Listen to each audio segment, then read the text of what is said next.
గజం భూమి కేవలం 5,000తో 605 గజాల భూమిలో 630 స్క్వేర్ ఫీట్ సింప్లెక్స్ హౌస్ కేవలం 36 లక్షలు మాత్రమే. నమస్తే సార్. నమస్తే. బిగ్ బాస్ ఎప్పుడైతే స్టార్ట్ అయిందో ఆ షో, కొన్ని సందర్భాల్లో విన్నర్ని అనౌన్స్ చేసిన తర్వాత ఫ్యాన్స్ మధ్య వాదోపవాదాలు రావడం మనం చూస్తూనే ఉన్నాం.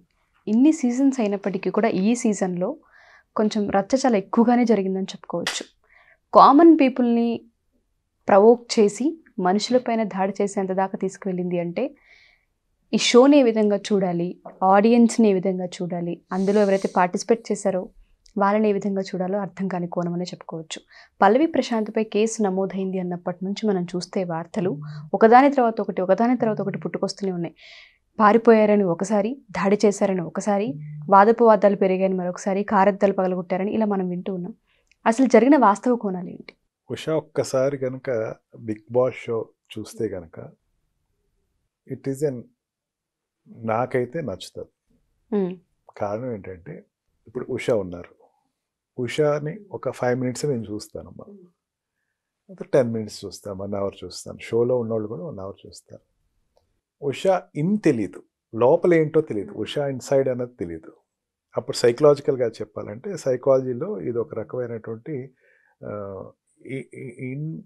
ఇన్ స్టడీ ఆఫ్ ఎ పర్సనాలిటీని పూర్తిగా స్టడీ చేయటం.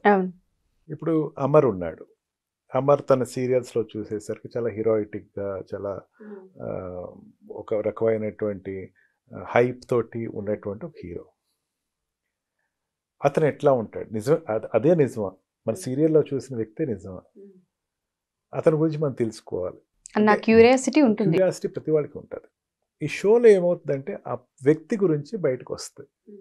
ఆ వ్యక్తి అమర్ అనే వ్యక్తి ఇది, లేకపోతే శివాజీ అనే వ్యక్తి ఇది, ఇంకో సింగర్ అనే వ్యక్తి ఇది. అంటే వాళ్ళు ఒరిజినల్గా ముందు మనకు పర్పర్ట్ అయ్యేది వేరు, వెనకాల ఉన్నది వేరు. అది చూసి నేర్చుకోవాల్సింది పెద్దంత ఏమి ఉండకపోయినా ఈ సోషల్ సైకాలజిస్ట్కి మాత్రం చాలా ఉపయోగపడుతుంది. మామూలు జనానికి కూడా ఒక వ్యక్తి చూసిన వెంటనే మనం అతన్ని అసెస్ చేయకూడదు. ఇన్ అండ్ అవుట్స్ చాలా ఉంటాయి, ఇన్ వేరు అవుట్ వేరు. ఒక షోని, ఒక వ్యక్తిని 110 రోజులు ఒక ఇంట్లో ఉంచితే, అతనికి అన్ని ఫెసిలిటీస్ ఇస్తే అతను ఎట్లాగా ప్రవర్తిస్తాడు అంటే, ఈ షో బిగ్ బాస్ షో ఉందమ్మా, ఈ బిగ్ బాస్ షోకి ముందు ప్రిపరేషన్ షో ఒకటి ఉంటుంది. దాంట్లో ఒక 30 days 40 days ఉంటుంది, టోటల్గా 150 days ఎంతో ఉంచుతారు. దాంట్లో కొంతమంది ముందు వచ్చేస్తారు, తర్వాత వెనక వస్తారు. For us they are heroes, maybe heroine, but original hero are not అనేది అక్కడికి వెళ్తే తెలుస్తుంది. ఇప్పుడు ఒరిజినల్గా వాళ్ళు ఇంత ఫైట్ చేసినా, లేకపోతే ఏదైనా భారీ డైలాగ్ తోటి వాళ్ళు చేసినా సరే, అతనికి ఎంత ఎమోషన్ లేదు అన్నది లోపలికి వెళ్తే అర్థం అవుతుంది. ఓకే, ఈ స్టెప్లో అతను ఎమోషన్ అవుతాడు, ఈ స్టెప్లో ఇది అవుతుంది. ఇన్ఫర్మేషన్ తెలుసుకుంటాం నా దృష్టిలో పెద్ద తప్పేం కాదు. వ్యక్తి గురించి తెలుసుకుంటే అంటే ఒక సైన్స్, ఒక స్టడీ కింద చూసుకుంటంలో ఏ వ్యక్తిని తప్పట్టాల్సిన అవసరం లేదు. బిగ్ బాస్ షోలో ఈ పల్లవి ప్రశాంత్ అనేవాడు ఒక కామన్ బ్యాక్గ్రౌండ్ నుంచి ఎటువంటి వెనకాల సపోర్ట్ లేని వ్యక్తి, కామన్ మెన్. అతను ఒక రైతు బిడ్డ. రైతు కనుక పొలాలు చేసుకునేటప్పుడు చిన్న తన వీడియో షూట్స్ ద్వారా తన హైట్ అయిన తర్వాత అతను తీసుకున్న తర్వాత లాస్ట్ టైం గంగవ్వని ఒక ఆవిడ తీసుకున్నారు కామన్ ఉమెన్ కింద. అట్లాగా ట్రై చేశారు 2-3 వ్యక్తులు తీసుకుని వాళ్ళని ఎట్లా ఉంటారు అని చెప్పి. లాస్ట్ టైం ఇంకో అతను ఎవరో ఒక వీడియో, అతను కూడా ఒక యూట్యూబర్ని ఒక అతను తీసుకున్నారు, తిరుపతి చిత్తూరు అతను అనుకుంటారు, if it all my memory is not bad. అట్లా ప్రతి సీజన్లో కామన్ మెన్ తీసుకుంటారు.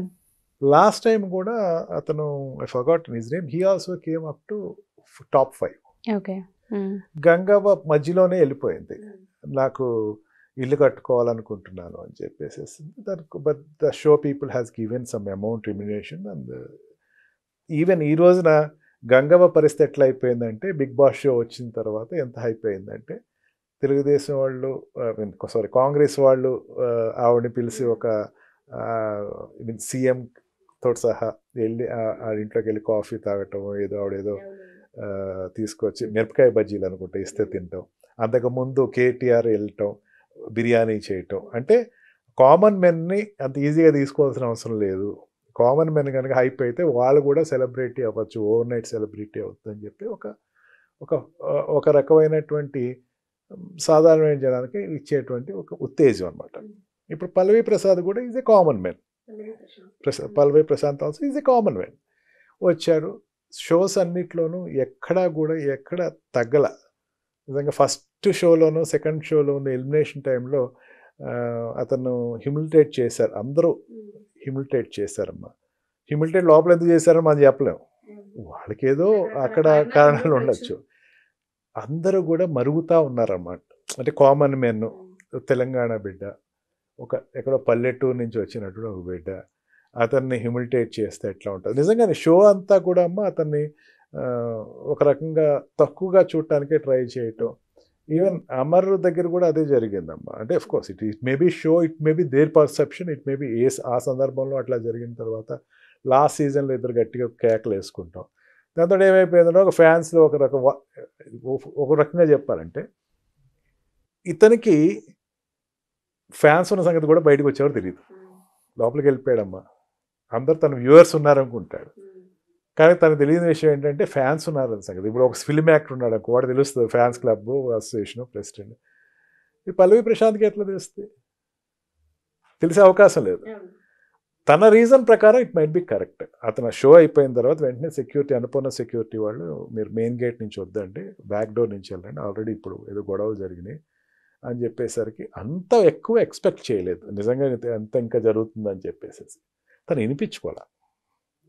నేను బ్యాక్ డోర్ నుంచి వెళ్ళాల్సిన అవసరం ఏంటి, నేను ముందు నుంచి వెళ్తా, నేనేం అంటే తనకేమనుకున్నా అంటే జనరల్గా ఎవరైనా తగ్గిన తర్వాత అదేదో షీల్డ్ తీసుకుని వెళ్ళి ఒక ఒలింపిక్ గోల్డ్ మెడల్ కొట్టిన వాళ్ళని ఎట్లా రిసీవ్ చేసుకుంటే వాళ్ళందరూ చూస్తారు, కామన్ మెనే చూస్తారు కదా, ఒక విన్నర్ ఎట్లా ఉంటాడు, వాళ్ళందరూ జనాలు వెయిట్ చేస్తారు, దాన్ని ఆపటానికి వీళ్ళు ఏదో ప్రయత్నిస్తున్నారు అనేది ఏదో తన మైండ్లో ఏదో ఫిక్స్ అప్ అయ్యాడు.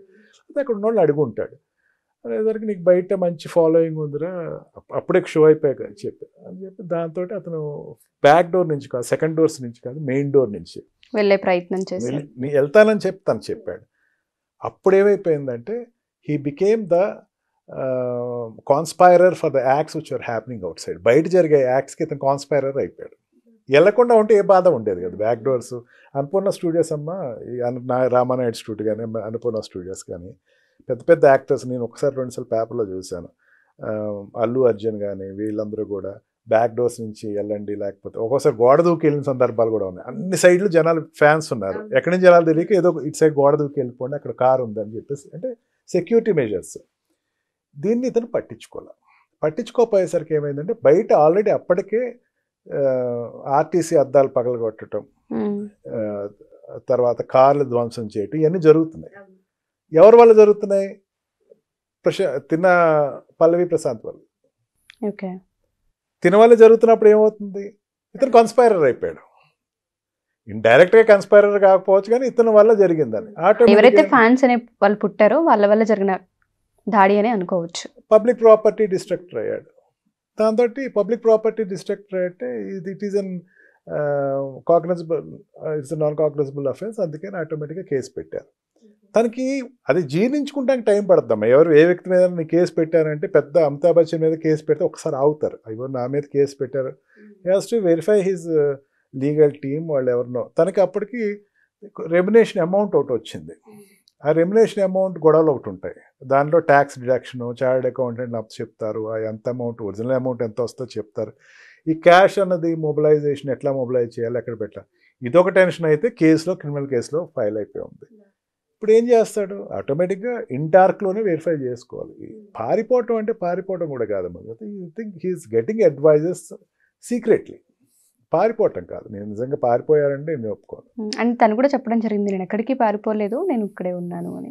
అది ఎవరో ఒకళ్ళిద్దరు దాంట్లో జనాలు నువ్వు పలానా ప్రాజెక్ట్ డబ్బులు ఇస్తావా అని ఎదురుగా ఏమవుతాడు, నేను సీఎంని ఇచ్చేయడానికి ఎవరైనా అడుగుతాడు. ఈ డబ్బులు అతను కష్టపడి తన షో అంతా 110 days భరించి భరించి భరించి భరించి వచ్చి ఎన్నో దెబ్బలు తగిలి లోపల ఉన్న వాళ్ళు అందరికీ దెబ్బలు తగిలాయమ్మా. ఏదో ఆటల్లోనో లేకపోతే ఈ దెబ్బలతోటి వచ్చి ఏమనుకుంటా, చిన్నతనే కదా, పెద్ద ఏజ్ కూడా కాదు, is in somewhere of 20s. ఇప్పుడు ఈ డబ్బులు ఏంటి మరి జనాలకు ఇచ్చేస్తామంటే నేను ఎందుకు ఇస్తాను, అది ఒక 1/2 గంట అది ఎక్స్పెక్ట్ చేయలేదు జనాలు. ఇగో దానికి వేరే అపోనెంట్ అయ్యి అప్పటికప్పుడు వీళ్ళు క్రియేట్ చేసుకున్నారు. అదిగో చూసావా అతను ఏం డబ్బులు ఇవ్వని అంటున్నాడు. అమర్ మీ ఫ్యాన్స్ మేము అందరూ దెబ్బలాడొచ్చాం, మీరు నాకు సపోర్ట్ చేయాలి. He's confusion in mood. ఏం చేయాలో అర్థం కాని పరిస్థితి. But anyway he got a common man got good victory. ఆ కోణంలోనే మనం చూస్తే Pallavi has got good opportunity for his future steps. Next time ఇంకా కామన్ మ్యాన్ పెరుగుతారు, ఇంకా కామన్ మ్యాన్ రావచ్చు.